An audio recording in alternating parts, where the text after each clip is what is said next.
Hello student, welcome to your YouTube channel JMD classes.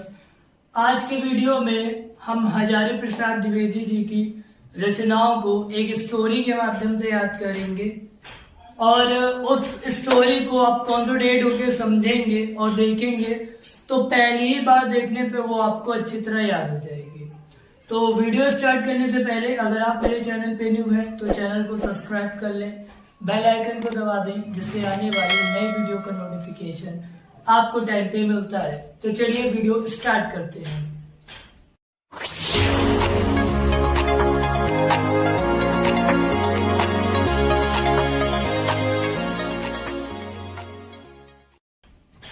आज जैसे कि मैं पहले भी अपने चैनल पे 5 राइटरों की स्टोरी डाल चुका हूं, जैसे जयशंकर प्रसाद, महादेव वर्मा, रामदास सिंह दिनकर, सुमित्रा नंदन पंत और भारतेंदु हरिश्चंद्र।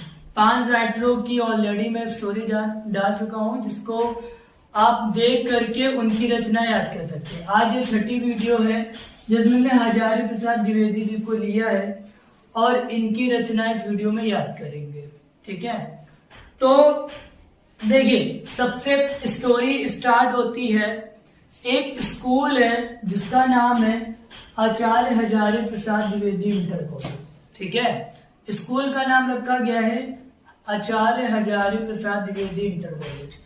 अब स्कूल का नाम ये इसलिए रखा गया है ताकि आप किसकी रचना याद कर रहे हो ये आपको रिलेट हो सके, बाकी ये कोई रचना नहीं है। ठीक है, तो आपको अभी याद करना है कि एक स्टोरी है, ठीक है, जिसमें एक स्कूल की बात करी गई है जिसका नाम क्या है, Acharya Hazari Prasad Dwivedi inter college. Okay, story 2 student की है और उनका एक पेपर हो रहा होता है। उसके बारे में वो क्या डिस्कस करते हैं पेपर होने से पहले, उसके बारे में बताया गया है। तो पहली चीज, स्कूल का नाम है आचार्य हजारी प्रसाद द्विवेदी इंटर कॉलेज, जो विश्व में विख्यात है यानी विश्व परिचित है। ठीक है, वो स्कूल क्या है, विश्व परिचित है, सभी जानते हैं। ठीक है, विश्व परिचित है। कौन सा स्कूल, आचार्य हजारी प्रसाद द्विवेदी इंटर कॉलेज। ठीक है, विश्व परिचित है। तो भाई विश्व परिचित है मतलब विश्व में सभी जानते हैं। ठीक है, तो ये है कहां पर, अगर कोई एक्साइटेड हो कि इतना ज्यादा नाम है तो हम भी देखना चाहते हैं कहां पर स्थित है। तो ये पुनर्नवा के चारूचंद्र लेक में स्थित है। कहां पर स्थित है, पुनर्नवा के चारूचंद्र लेक में स्थित है। ठीक है, हजारी प्रसाद द्विवेदी इंटर कॉलेज जो कि विश्व परिचित है। ठीक है, और वो कहां पर स्थित है, पुनर्नवा के चारूचंद्र लेक में स्थित है। ठीक है, अब इसी स्कूल के 2 स्टूडेंट हैं जिनका नाम है कबीर और कुटज।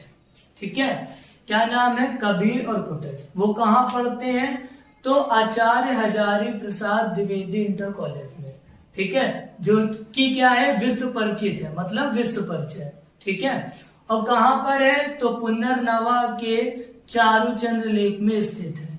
विश्व परिचित है यानी विश्व परिचय, कहां पर है, पुनर्नवा के चारूचंद्र लेक में। वहां के 2 स्टूडेंट कौन है, कबीर और कुटज।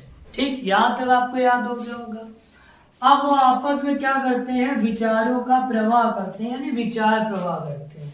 ठीक है, आपस में बात करते हैं और वो कहते हैं कि यार अपना अभी रिसेंटली में हिंदी साहित्य का पेपर लगा हुआ है। किसका पेपर लगा हुआ है, हिंदी साहित्य का उनका पेपर है। ठीक है, मैं एक बार फिर से रिवाइज करा देता हूँ। स्कूल का नाम क्या है, आचार्य हजारी प्रसाद द्विवेदी इंटर कॉलेज जो कि विश्व परिचित है यानी विश्व परिचय, और कहां पर है, पुनर्नवा के चारूचंद्र लेक में स्थित है। वहां के 2 स्टूडेंट कौन है, वहां के 2 स्टूडेंट है कबीर और कुटज, जो आपस में विचार प्रवाह करते हैं और क्या कहते हैं, काहे का उनका पेपर होता है, हिंदी साहित्य का। अब उसके बाद वो कहते हैं कि यार अब हिंदी साहित्य का पेपर है, ठीक है, इसका कुछ जुगाड़ करा जाए, कुछ याद व्याद तो हम लोग को है नहीं। ठीक है, तो कुछ सिस्टम बिठाला जाए जिससे ये हो जाए, आराम से अपना पेपर हो जाए। तो कबीर कहता है कि यार देखो, हमने पता करा है कि अपना जो हिंदी साहित्य का पेपर है उसमें 2 टीचर है जिनकी ड्यूटी लग सकती है। अब जैसे बच्चों की जो स्टूडेंट होते हैं उनकी आदत होती है टीचरों के नाम रखने की, तो वहां पर एक टीचर थे जिनको मतलब थोड़ा कम दिखता था, अगर चश्मा उतार दो तो बिल्कुल ही नहीं दिखता था, ठीक है। तो उनको सब कहते थे सूरदास, सूरदास कहते थे, फिर देखो सूरदास आ गया भाई, सूरदास आ गया। तो और एक मैडम थी, ठीक है, जिनका नाम लता था, तो वो कहते थे, उनका नाम उन्होंने रखा था कल्पलता, ठीक है, क्योंकि वो काल्पनिक लताओं में जिया करती थी हमेशा, इसलिए कहते थे कल्पलता। तो दूसरा वाला कहता है कि यार सूरदास की, ठीक है, या तो कल्पलता मैम, ठीक, इन दोनों में से किसी एक की ड्यूटी लगेगी, ये मैंने पता कर लिया है। जो कल हिंदी साहित्य का पेपर है उसमें या तो सूरदास की ड्यूटी लगेगी या तो कल्पलता की ड्यूटी लगेगी, ठीक है। और दोनों ही ऐसे हैं कि अपना हम लोग आराम से नकल कर लेंगे, क्योंकि आगे पीछे हम लोग के रोल नंबर है, ठीक है, काशी के से कबीर भी, काशी कुटक भी है, तो क्या आगे पीछे रोल नंबर है, आराम से नकल कर लेंगे। और किसी टीचर की अगर ड्यूटी लगी होती तो थोड़ी प्रॉब्लम भी हो सकती थी, पर इन दोनों की ड्यूटी लगी है, कोई दिक्कत नहीं। सूरदास तो अपना सूरीदास है और मैडम को कोई मतलब रहता नहीं, वो अपनी लताओं में विलीन रहती हैं, ठीक है, काल्पनिक लताओं में, इसलिए कल्पलता उनका नाम था। तो कहने लगे ठीक है, ये तो चलो ठीक है कि भाई ड्यूटी इन दोनों लगेगी, नकल तो कर लेंगे, ठीक है। तो लेकिन यार नकल करी कैसे जाएगी, नकल करने के लिए हम दोनों को याद भी तो होना चाहिए, और शक्ति इतनी ज्यादा है, कोई अब सोचो नकल वकल ले जाए तो वो तो पॉसिबल है। तो कहने लगा यार उसका भी जुगाड़ है। तो कहता कैसे, कहता जो हिंदी साहित्य में तुम क्या करना, हिंदी साहित्य की भूमिका तुम तैयार कर लेना और हिंदी साहित्य का आदिकाल मैं तैयार कर लूंगा, पूरा का पूरा जो है, ठीक है, हिंदी साहित्य का आदिकाल जो है वो तुम तैयार कर लेना और हिंदी साहित्य की भूमिका मतलब जितनी भूमिकाएं हैं उनको तो मैं तैयार कर लूंगा, ठीक है, और आदिकाल जो है वो तुम तैयार कर लेना। तो दोनों कहते हैं कि चलो ठीक है, ये तो बात ठीक है, लेकिन हिंदी साहित्य के जो मतलब हिंदी साहित्य का पेपर है जिसमें इन्होंने 2 टॉपिक बताए हुए हैं, हिंदी साहित्य की भूमिका और हिंदी साहित्य का आदिकाल, उसके अंदर भी बहुत सारी चीजें उनके लिए, तो वो कहता है हाँ उसके लिए भी जुगाड़ है, ठीक। अब इससे इतनी चीजें मैं आपको फिर से रिविजन करा देता हूँ। वो लोग कहाँ पढ़ रहे थे, आचार्य हजारी प्रसाद द्विवेदी इंटर कॉलेज में, जो कि क्या था, विश्व परिचित था, यानी विश्व परिचय था, विश्व में उसका परिचय था, पूरे विश्व में उसका परिचय था, यानी विश्व परिचय। कहाँ था वो, पुनर्नवा के चारूचंद्र लेक में स्थित था। और वहां के 2 स्टूडेंट कौन थे, कबीर और कुटक, जिनका काहे का पेपर था, हिंदी साहित्य का पेपर था। और वो लोग क्या कहते, किसकी ड्यूटी लग सकती है, सूरदास की या तो कल्पलता की। तो वो आपस में एक दूसरे पे जब बंटवारा करते हैं तैयार करने का, एक क्या कहता है, हिंदी साहित्य की भूमिका मैं तैयार कर लूंगा और हिंदी साहित्य का आदिकाल तुम तैयार कर लेना। यहीं तक मैंने अभी आपको समझाया है। तो ये हिंदी साहित्य की भूमिका हो गई और ये हिंदी साहित्य का आदिकाल हो गया, ठीक है। उसके बाद आगे की स्टोरी समझते हैं। पहले आप ये बताइए, यहाँ तक आपको याद हो गया, आई होप आपको कोई दिक्कत नहीं होगी। और कुछ बात मैं आपको ये बताना चाहता हूँ, देखो वीडियो को लाइक आप करो ना करो कोई दिक्कत नहीं है, शेयर करना है करो, ना करो कोई दिक्कत नहीं, सब्सक्राइब भी करना है करो कोई दिक्कत नहीं, कमेंट भी करना है करो, ना करो कोई दिक्कत नहीं, ठीक है। मुझे इन सबसे कोई लेना देना नहीं है, आपका मन आप लाइक करो ना करो, सब्सक्राइब करो ना करो, शेयर भी करना हो करो ना करो। लेकिन हाँ, अगर आप ये वीडियो देख रहे हो, ठीक है, तो आप एक काम करना, आप इन रचनाओं को जरूर याद कर लेना, ठीक है, आप इनको जरूर याद कर लेना, बिकॉज ये चीज करने में, इसको क्रिएट करने में बहुत ज्यादा मेहनत लगती है, ठीक है। आपको अगर विश्वास ना हो तो आप एक बार खुद बैठ के रचना लिखो, स्टोरी बना के देखो, और अगर आपको कॉपीराइट का लगता हो तो आप पूरे यूट्यूब पे सर्च मारो। अगर ऐसी कोई वीडियो बना के आपको याद करवाता हो तो आप मुझे बिल्कुल बताइएगा, ठीक है। अगर मैं इतनी मेहनत कर रहा हूं सिर्फ इसलिए कि आप याद कर लो इन रचनाओं को, ठीक है, क्योंकि मैथ की, फिजिक्स की, केमिस्ट्री की, सबकी कोचिंग पढ़ते हैं, हिंदी की तो कोई कोचिंग नहीं पढ़ता ना। तो इसलिए मैं चाहता हूं कि आप याद करिए। अब मेरी कोचिंग में जितने बच्चे हैं वो तो याद ही कर रहे हैं, जो नहीं भी है इसलिए मैं यूट्यूब पे पढ़ाऊं कि आप वो भी याद कर लो। ठीक है, सिर्फ इसलिए आपको सब्सक्राइब नहीं करना मत करो, कुछ शेयर भी ना करो, लेकिन बेटा याद जरूर कर लो, क्योंकि अगर आप याद कर लोगे तो मैं मानूंगा मेरी मेहनत सफल होगी, जो मैंने इतनी करी है। तो आप प्लीज याद जरूर कर लीजिए, ठीक है। बाकी सब आप करिए या ना करिए, ठीक। और ये सब जो मेहनत है मैं सिर्फ इसलिए कर रहा हूँ ताकि आपको याद हो सके, ठीक है, ना कि दूसरी चीजों के लिए। और आगे अभी जिनको ये कंफ्यूजन होगा कि YouTube पे पैसे मिलते हैं, ठीक है सर इसलिए वीडियो बनाते हैं, तो बेशक YouTube पे पैसे मिलते हैं, लेकिन जब आपकी वीडियो पे एड लगने स्टार्ट होते हैं तब, और एड तब लगते हैं जब आपका जो चैनल होता है वो ग्रो करता है, लगभग 4000 घंटे का वॉचिंग टाइम और 1K सब्सक्राइबर होने चाहिए तब। तो अभी मुझे कोई पैसे नहीं मिल रहे हैं, लेकिन तब भी मैं आपके लिए वीडियो बना रहा हूँ। जिस दिन से मेरी वीडियो पे एड आने लगे उस दिन से समझ जाना कि मुझे पैसे मिल रहे हैं, ठीक है। आप किसी की भी वीडियो देखो, अगर एड आते हैं तो उसका मतलब उस यूट्यूबर को पैसे मिल रहे हैं, ठीक। तो ये सारी चीजें सिर्फ आपको याद कराने के लिए।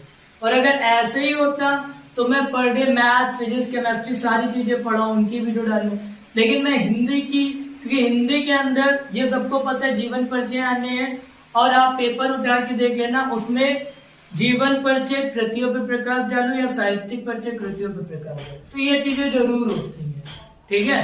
इसलिए रचनाओं को इजी कर रहा हूँ कि आप जीवन परिचय याद करो तो रचना इतनी सारी लिख सको। कोई भी वीडियो ऐसी नहीं है जिसमें 21 से कम रचना है, ठीक है। तो इसलिए मैं फिर कहूंगा आपको, आप सिर्फ याद कर लो, बाकी आप कुछ करना हो सब्सक्राइब, लाइक, शेयर कुछ मत करो, कोई दिक्कत नहीं, बस बेटा आप याद जरूर कर लो, ठीक है। तो देखिए हम लोग यहाँ तक थे जो आपको मैं बता रहा था, ठीक है, यहाँ तक स्टोरी कंप्लीट हो गई थी। अब इसके बाद देखो क्या होता है, वो लोग आपस में डिसाइड कर लेते हैं, ठीक है, कि कहां से कहां तक कितना कितना आपको प्रिपेयर करना है, ठीक है।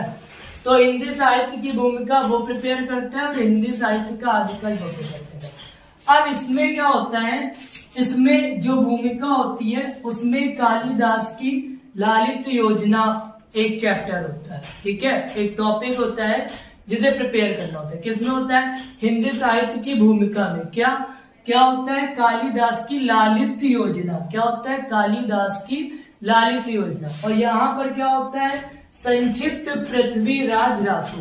क्या होता है, संक्षिप्त पृथ्वीराज रासो, मतलब वो जो हजारी प्रसाद इंटर कॉलेज में पढ़ रहे होते हैं, जो कि विश्व परिचित होता है, पुनर्नवा के चारूचंद लेक में स्थित होता है। उसके 2 स्टूडेंट कबीर और कुटज होते हैं, जिनका हिंदी साहित्य का पेपर होता है। वो आपस में विचार प्रवाह करते हैं और ये बोलते हैं सूरदास या कल्पलता मैम की क्या होगी, ड्यूटी लगेगी, तो आपस में कर लेते हैं कि हिंदी साहित्य की भूमिका तुम तैयार कर लेना और हिंदी साहित्य का आदिकाल हम तैयार कर लेंगे। हिंदी साहित्य की भूमिका में क्या होता है, कालिदास की लालित योजनाएं होती है। क्या होता है, कालिदास की लालित योजना। और उधर पृथ्वीराज संक्षिप्त पृथ्वीराज रासो का होता है। क्या होता है, संक्षिप्त पृथ्वीराज रासो का वर्णन होता है, ठीक है। अब उसके अंदर भी टॉपिक होते हैं, कौन कौन से। कालिदास की लालित योजना में होता है पुरातन प्रबंध संग्रह, प्रबंध चिंतामणि, प्रबंध कोश। कौन कौन सा होता है, पुरातन प्रबंध संग्रह, प्रबंध चिंतामणि और प्रबंध कोश। और इधर क्या होता है, संदेश राशक, साहित्य का मर्म, साहित्य सहचर। मतलब इनके अंदर 3 टॉपिक होते हैं, ठीक है। फिर से मैं आपको समझा देता हूँ। पेपर होता है हिंदी साहित्य का, और इसमें जब वो लोग डिवाइडेशन करते हैं, हिंदी साहित्य की भूमिका याद करने के लिए और हिंदी साहित्य का आदिकाल। आदिकाल में आपको कौन मिलेंगे, संक्षिप्त पृथ्वीराज रासो, ठीक है। कौन, संक्षिप्त पृथ्वीराज रासो। और आदिकाल में उनका वर्णन किया भी गया है, पृथ्वीराज रासो की रचना भी है। तो उससे आपको याद करना है कि जब भी आदिकाल की बात होगी तो किसकी बात होगी, कि संक्षिप्त पृथ्वीराज रासो की। और इधर जब भूमिका की बात होगी तो भूमिका मतलब योजना, तो किसकी योजना, कालिदास की, ठीक है, लालित्य योजना। कौन सी योजना? लालित्य योजना। अब कालिदास की 3 योजना कौन कौन सी थी? पुरातन, प्रबंध संग्रह, प्रबंध चिंतामणि, प्रबंध कोश। पुरातन, प्रबंध संग्रह, प्रबंध चिंतामणि, प्रबंध कोश। सबके आगे देखो प्रबंध लगा हुआ है, प्रबंध कोश, प्रबंध चिंतामणि और पुरातन प्रबंध संग्रह। कौन सा? पुरातन प्रबंध संग्रह। ठीक है, और इधर क्या है? साहित्य का मर्म, साहित्य संचय और संदेश रासक। पृथ्वीराज रासो, रासक, संदेश रासक। ठीक है, तो कालिदास की लालित्य योजना के अंदर कौन कौन से थे? पुरातन, प्रबंध संग्रह, प्रबंध चिंतामणि, प्रबंध कोश। और पृथ्वीराज रासो में क्या था? संदेश रासक, साहित्य का मर्म, साहित्य संचय। ठीक है, ये इनके अंदर 3 टॉपिक थे। इतने उसने कहा इतना तुम याद कर लेना, इतना हम याद कर लेंगे। ठीक है, फिर इतना होने के बाद जब ये हम याद कर लेंगे तो फिर अगर उससे रिलेटेड क्वेश्चन आएगा तुम हमको बता देना, और उससे रिलेटेड क्वेश्चन आएगा हम तुमको बता देंगे। तो फुल हमने प्लानिंग कर रखी कैसे नकल करनी है। ठीक है, तो अब वो आपस में क्या करते हैं? कबीर। ठीक है, जो कबीर था वो कुटेश था। कुटेश क्या क्या याद करेगा? हिंदी साहित्य की भूमिका। उसके अंदर कौन सा टॉपिक होगा? कालिदास की लालित्य योजना। उसके अंदर पुरातन, प्रबंध संग्रह, प्रबंध चिंतामणि, प्रबंध कोश। और जो अपना कबीर है वो क्या याद करेगा? संक्षिप्त पृथ्वीराज रासो। क्या याद करेगा? संक्षिप्त पृथ्वीराज रासो। ये किसके अंदर है? हिंदी साहित्य का आदिकाल। हिंदी साहित्य का आदिकाल। और उसके अंदर 3 टॉपिक कौन है? संदेश रासक, ठीक है, साहित्य का संचय और कौन सा? साहित्य का मर्म। ठीक है, ये टॉपिक कौन तैयार करेगा? कबीर तैयार करेगा। वो कौन? कुटेश तैयार करेगा। तो अगर बात आती है कि कुटेश कौन कौन से टॉपिक जो है वो तैयार करेगा, तो कुटेश हिंदी साहित्य की भूमिका तैयार करेगा, जिसके अंदर टॉपिक है कालिदास की लालित्य योजना। और जिसके अंदर क्या, ये टॉपिक के अंदर 3 पार्ट कौन कौन से हैं? पुरातन, प्रबंध संग्रह, प्रबंध चिंतामणि, प्रबंध कोश। और जो कबीर है वो हिंदी साहित्य का आदिकाल प्रिपेयर करेगा। उसके अंदर वो संक्षिप्त पृथ्वीराज रासो का वर्णन होगा, उसको तैयार करेगा। उसके अंदर 3 टॉपिक है, संदेश रासक, ठीक है, साहित्य का मर्म और साहित्य संचय। ठीक है, इतना वो लोग तैयार करेंगे। आई होप यहाँ तक आपको समझ में आ गया होगा। ठीक है, तो ये तो वो कहते हैं चल ठीक है, अब ये तो कल का पेपर है, इसकी बात हो गई, अपना हम लोग तैयार करेंगे। फिर वो आपस में विचार और वितर्क करते हैं। क्या करते हैं? विचार और वितर्क करते हैं और कहते हैं कि यार एक बात बताओ कि हमारी तुम्हारी अभी अभी दोस्ती हुई है, जब से हम लोग 9th में आए एक साथ पढ़ रहे हैं। इससे पहले बचपन में तुम मतलब कहाँ रहते थे, तुम्हारा बचपन कहाँ बीता है? तो कबीर कुटेश से कहता है, तो वो कहता है कि भाई आपस में विचार और वितर्क करते हो। कहता है मेरा जो बचपन है वो तो लाल कनेर में बीता है।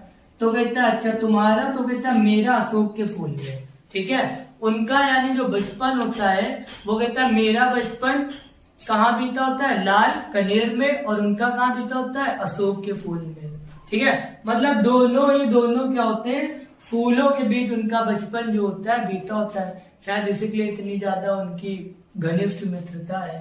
ठीक है, तो वो कहता है ठीक है, और तुम्हारा यार पर्व आलोक पर्व कौन सा है? ठीक है, आलोक पर्व यार ये समझ लो फेवरेट त्योहार। ठीक है, कि तुम्हारा पसंदीदा त्योहार कौन सा है? मुझे ये अच्छा लगता है, तुम्हें कौन सा अच्छा लगता है? तो कहता है यार मेरा जो आलोक पर्व है वो अनाम दास का पोथा है। और वो कहता है तुम्हारा? तो कहता है मेरा बाण भट्ट की आत्मकथा है। ठीक है, एक का आलोक पर्व क्या होता है? अनाम दास का पोथा। ठीक है, और एक का क्या होता है? बाण भट्ट की आत्मकथा। ठीक है, और कहां पर? मेरा बचपन। और आपस में क्या करते हैं? विचार और वितर्क। क्या करते हैं? विचार और वितर्क करते हैं। ठीक है, एक बार स्टोरी फिर से रिवाइज करा देता हूं ताकि आपको बिल्कुल अच्छी तरह याद हो जाए। एक स्कूल था, ठीक है, जिसका नाम था आचार्य प्रसाद द्विवेदी इंटर कॉलेज। ठीक है, जिसका विश्व में परिचय था, और वो कहाँ था? पुनर्नवा के चारुचंद्र लेक में था। कबीर और कुटेश 2 स्टूडेंट थे जो आपस में विचार प्रवाह करते हैं और कहते हैं हिंदी साहित्य का पेपर है। ठीक है, जिसमें सूरदास या कल्पलता मैडम की ड्यूटी लग सकती है। तो वो आपस में डिवाइडेशन कर लेते हैं कि कौन सी चीज, ठीक है, हम लोग क्या करें? तैयार करें। तो वो कहता है कि हिंदी साहित्य का आदिकाल तुम तैयार कर लेना और हिंदी साहित्य की भूमिका हम तैयार कर लेंगे। हिंदी साहित्य की भूमिका के अंदर आता है कालिदास की लालित योजना, और उसके अंदर 3 टॉपिक थे, पुरातन, प्रबंध संग्रह, प्रबंध कोश, प्रबंध चिंतामणि। और उधर उनके पास हिंदी साहित्य के आदिकाल में संक्षिप्त पृथ्वीराज रासो, जिसके अंदर टॉपिक थे संदेश राशक, ठीक है, संदेश राशक। और मतलब जो उसके अंदर टॉपिक थे, मतलब पहले तो हिंदी साहित्य की वो हिंदी साहित्य का आदिकाल प्रिपेयर करेगा, फिर उसके अंदर क्या प्रिपेयर करेगा, हिंदी साहित्य के आदिकाल संक्षिप्त पृथ्वीराज रासो। फिर उसके अंदर जब वो आएगा तब वो याद करेगा जो टॉपिक है, ठीक है, संदेश राशक, ठीक। उसके बाद टॉपिक का नाम आएगा साहित्य सहचर और साहित्य का मर्म, ठीक। ये तो उनके डिवाइडेशन हो जाते हैं कि इतनी चीजें वो प्रिपेयर करेंगे। फिर वो आपस में विचार और वितर्क करते हैं, जिसमें से एक कहता है मेरा बचपन अशोक के फूल में, और दूसरा कहता है मेरा बचपन जो था, ठीक है, वो कहाँ बीता था, लाल कनेर के बीच में। और आलोक पर वो एक का क्या था, बाण भट्ट की आत्मकथा, और एक क्या का था, अनाम दास का पोथा। आई होप ये सारी रचनाएं आपको याद हो गई होंगी, ठीक है। और ये टोटल 26 यानी 26 रचनाएं थी। और फिर मैं यही कहूंगा, ठीक है, वीडियो अच्छी लगे, ठीक है, तो आप इसको जरूर से जरूर याद करें, ठीक है, और शेयर करोगे तो दूसरों को भी पता चल सकेगा। बाकी आपकी मर्जी, आप कुछ करिए या ना करिए, पर एक काम जरूर करना, आपको रचनाएं जरूर याद कर लेनी अच्छे से, ओके। फिर ऐसी ही इंटरेस्टिंग वीडियो और स्टोरी के साथ नए राइटर को लेके आऊंगा और आपको रचना याद कराऊंगा। और अगर आप पहली बार देख रहे हो तो इससे पहले 5 राइटरों की है, आप वो भी देख के आसानी से याद कर सकते हो। कुल मिला के सिर्फ 6 राइटर हो गए हैं जिनकी रचनाएं हम अभी आपको याद करा चुके हैं। बाकी के 5 राइटर की रचनाएं 118 रचनाएं हैं और आज ये 26 हो गए, ठीक है। तो टोटल 100 से ऊपर रचनाएं हो गई हैं जो आप आसानी से याद कर सकते हो, ओके। Bye, take care.